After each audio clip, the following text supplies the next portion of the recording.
അവസാനം AKG സെന്ററിൽ നിന്നുള്ള തെരഞ്ഞെടുപ്പ് ഫലം വന്നിരിക്കുന്നു. നിലമ്പൂർ ഉപതെരഞ്ഞെടുപ്പിൽ M സ്വരാജ് വിജയിക്കും എന്നാണ് പറയുന്നത്. എങ്ങനെ വിജയിക്കും എന്ന് പറഞ്ഞാൽ വലിയ ഭൂരിപക്ഷമൊന്നും കിട്ടിയില്ലെങ്കിലും നിലമ്പൂരിൽ കഷ്ടിച്ച് LDF വിജയിക്കുമെന്നാണ് CPM സംസ്ഥാന സെക്രട്ടേറിയറ്റിന്റെ അടിയന്തര യോഗം കണ്ടെത്തിയിരിക്കുന്നത്. പ്രചരണ രംഗത്ത് ഇടതുമുന്നണി മുന്നിലാണെന്നും അൻവർ പിടിക്കുന്ന വോട്ടുകൾ നിർണായകമാകുമെന്നുമാണ് CPM സെക്രട്ടേറിയറ്റ് വിലയിരുത്തുന്നത്.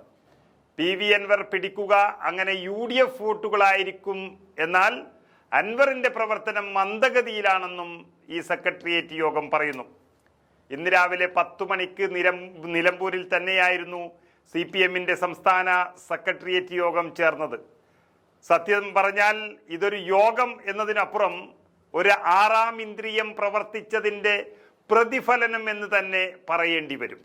മുഖ്യമന്ത്രി പിണറായി വിജയൻ അടക്കമുള്ള നേതാക്കളെല്ലാം യോഗത്തിന് തീരുന്നു. പോളിറ്റ് ബ്യൂറോ അംഗങ്ങളെല്ലാം ഉണ്ടായിരുന്നു.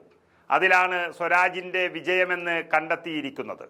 ആദ്യം തന്നെ യോഗം ചേർന്ന് വിജയം പ്രഖ്യാപിച്ചുകൊണ്ടുള്ള ഒരു സ്ട്രാറ്റജിക്കൽ മൂവ്മെന്റ് ആണ് CPM നടത്താൻ ഉദ്ദേശിച്ചത്.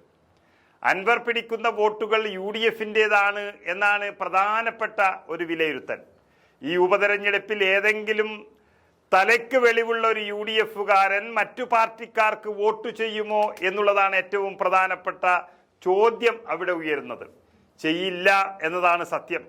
പതിറ്റാണ്ടുകളായി UDFന് ലഭിച്ചുകൊണ്ടിരിക്കുന്ന 65,000-ലധികമുള്ള വോട്ടുകൾ അവർക്ക് നഷ്ടപ്പെടില്ല എന്നിരിക്കെ സ്വരാജിന് ലഭിക്കുമെന്ന് പറയുന്ന വോട്ടുകൾ ഏത് നല്ല പ്രവർത്തികൾ കൊണ്ടാണ് എന്ന് CPMന്റെ ഈ രഹസ്യയോഗം വ്യക്തമാക്കിയിട്ടില്ല.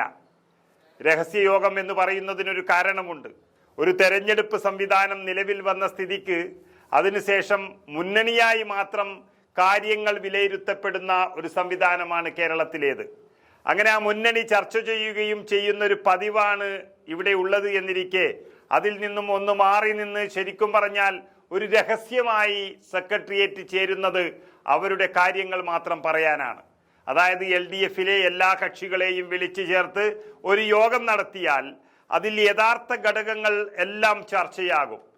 സർക്കാരിൻ്റെ ഭരണവിരുദ്ധ വികാരമെല്ലാം അവിടെ പ്രതിഫലിക്കും. സ്വരാജിൻ്റെ പ്രചരണത്തിനുള്ള പിന്നോക്കാവസ്ഥയും ചർച്ച ചെയ്യപ്പെടേണ്ടി വരും.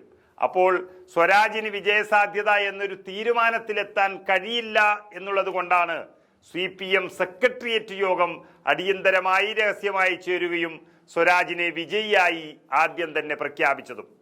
സ്വരാജിന്റെ സ്ഥാനാർത്ഥിത്വം മാത്രമാണ് CPMന്റെ മുന്നേറ്റത്തിന് ഏക കാരണമായി ഇതിൽ പറയുന്നത്.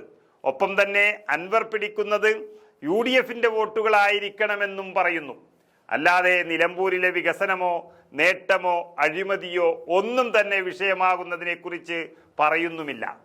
സത്യത്തിൽ ഈ യോഗം ചേർന്നത് തന്നെ തങ്ങളെ കൂടെ നിൽക്കുന്ന മാധ്യമങ്ങളെ ഉപയോഗിച്ചൊരു വാർത്ത നൽകാൻ വേണ്ടി മാത്രമാണ് എന്ന് പല കോണുകളിൽ നിന്നും അഭിപ്രായം ഉയരുകയാണ്. കാരണം അൻവറിന്റെ കൂടെയുള്ള പല നേതാക്കളും രഹസ്യമായി തന്നെ പറഞ്ഞു നടക്കുന്ന ഒരു കാര്യമുണ്ട്. UDF അവരുടെ വോട്ടുകളെല്ലാം സ്വന്തം സ്ഥാനാർത്ഥിക്ക് ചെയ്യാൻ ശ്രമിക്കുക, ഇടതുപക്ഷത്തേക്ക് ചായാൻ ശ്രമിക്കുന്ന വോട്ടുകളെ അൻവറിന് വേണ്ടി ഞങ്ങൾ പിടിച്ചെടുക്കുമെന്നുള്ളതാണ് അവരുടെ ലക്ഷ്യം ആയി അവർ പറയുന്നത്. ആ സമയത്താണ് CPM മാത്രം ഈ ഒരു യോഗം ചേർന്ന് UDF വോട്ടുകളായിരിക്കും അൻവർ പിടിക്കുക എന്ന് പറയുന്നത്.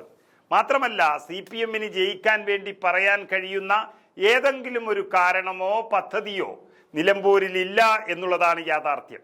എന്നാൽ തോൽക്കാൻ കഴിയുന്ന ഒട്ടനവധി കാര്യങ്ങളുണ്ട് താൻ. മുഖ്യമന്ത്രി മലപ്പുറം ജില്ലയെ മുഴുവൻ അധിക്ഷേപിച്ചതും മലപ്പുറംകാരെ രാജ്യദ്രോഹികളായി ചിത്രീകരിച്ചതുമെല്ലാം അവിടെ നിന്ന് കത്തുകയാണ് നിലമ്പൂരിൽ.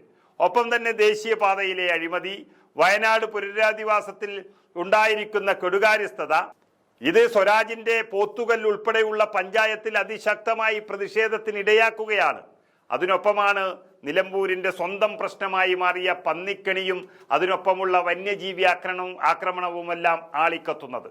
ഈ സംഭവങ്ങളെല്ലാം ചേർത്ത് വെച്ചുകൊണ്ടാണ് പ്രസംഗിക്കുന്ന UDF നേതാക്കളെല്ലാം 25,000-ഓളം വോട്ടുകൾ കാര്യാടൻ ഷൗക്കത്ത് UDF സ്ഥാനാർത്ഥി ജയിക്കുമെന്ന് വിളിച്ചു പറയുന്നത്. എന്നാൽ ആ പറയുന്ന ഭൂരിപക്ഷത്തിലൊന്നും എത്തിയില്ല എങ്കിലും ഒരു 10,000 വോട്ടിന്റെ ഭൂരിപക്ഷം UDFനുണ്ടാകുമെന്ന് ഉറപ്പിക്കുമ്പോഴാണ് CPM ഇങ്ങനെയൊരു രഹസ്യയോഗം വിളിച്ചതും വിജയം പ്രഖ്യാപിച്ചതും അത് വാർത്തയാക്കിയതും.